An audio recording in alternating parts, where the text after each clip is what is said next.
nafsu syahwat, nafsu keinginan, ingin ini dan sebagainya, ingin berkuasa, ingin kaya, ingin surga, ingin neraka.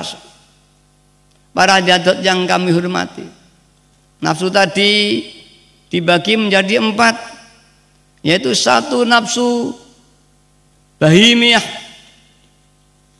nafsu yang perangainya seperti binatang, inginnya, syahwatnya manusia ingin makan, ingin minum, ingin kaya, ingin berkuasa, ingin itu saja. Dia bekerja ingin kaya, dia ibadah ingin masuk surga, ingin selamat neraka.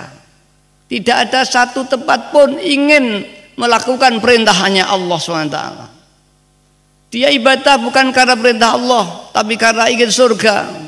Dia belajar karena ingin alim, ingin pandai, bukan karena perintah Allah. Pokoknya Allah sudah tidak ada sejengkal di hati orang yang demikian itu. Itulah gambaran binatang, ayam, kambing. Dan itu kita semua memiliki nafsu ini.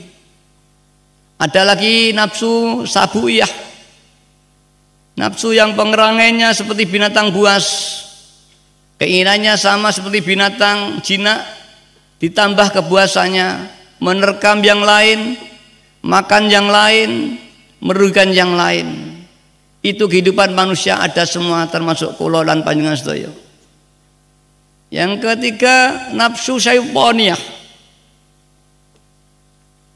nafsu yang inginnya mengajak maksiat. Kalau diajak ibadah malas, diajak bangkit malam malas. Yang terada dalam hatinya hanya ingin maksiat. Ini maka disebut nafsu syaitaniyah, yang perangainya seperti syaitan. Kemudian nafsu yang paling berbahaya para hadirat indah tasawuf, nafsu rububiyah, nafsu yang keinginannya dipertuhankan, mengaku berkuasa, mengaku punya kemampuan, mengaku kaya, mengaku pandai, mengaku tampan, mengaku cantik, mengaku semuanya, bahkan mengaku hidup, mengaku punya kekuatan, mengaku inilah disebut rububiyah, karena aku itu hanya milik Tuhan yang Maha Kuasa. Tidak ada aku selain akunya Tuhan. Tidak ada hidup selain hidupnya Tuhan. Hidup kita itu dihidupkan Tuhan. Kekuatan kita dikuatkan Tuhan. Penglihatan kita diperlihatkan Tuhan. Maka barang siapa yang mengaku aku melihat, aku pandai, itu sama dengan mengaku jadi Tuhan para hadirat. Yang itu adalah syirik khafi, sudah menyekutukan Allah dengan diri kita. 4 perkara inilah anak-anakku hadirin hadirat yang menutupi hati kita, yang kesemuanya disimukan jadi nahwu syahwat dalam diri manusia, yang menutup mata hatinya hingga tidak melihat Allah. Para hadirin hadirat yang kami hormati, para ahli tasawuf menggali jalan bagaimana manusia dekat kepada Allah, untuk mengeluarkan nafsu syahwat dari hati kita, untuk menjinakkan supaya nafsu bisa dimanfaatkan untuk mendekat kepada Allah Subhanahu wa taala. Bukan kita dikuasai nafsu, bukan kita ditumpai nafsu, tapi nafsu harus kita tumpai untuk mendekat kepada Allah Subhanahu wa taala.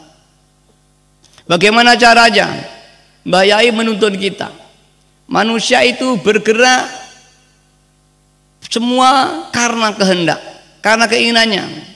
Dia ingin sekolah karena ingin pandai. Dia bekerja karena ingin dapat uang. Dia tidur karena kantuk. Dia makan karena lapar. Dorongan-dorongan manusiawi nafsu inilah yang harus kita manfaatkan untuk ibadah kepada Allah Subhanahu wa taala. Yang mana pada hakikatnya nafsu itu tidak bisa dihapus dalam diri manusia. Yang hanya bisa dijinakkan dan dimanfaatkan untuk menuju pada Allah SWT.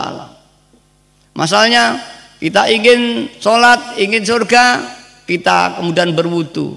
Ketika kita sholat, dirombak hati kita, bukan karena surga, tapi lillahi ta'ala, karena perintah Allah. Kita ingin puasa supaya diijabahi Allah.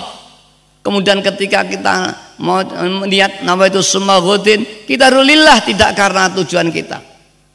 Itu namanya nafsu dimanfaatkan untuk mendekat kepada Allah SWT. Jangan kita sholat, di dalam sholat ternyata yang tampak surga dan neraka. Para hadirin yang kami hormati, untuk menghapus ananiah inilah Mbah Yai memberikan apa yang disebut lillah dan billah. Ananiah mengaku bisa, harus diberantas dengan billah, yaitu kita melihat, kita mendengar, itu semua yang menggerakkan Allah Subhanahu wa ta'ala.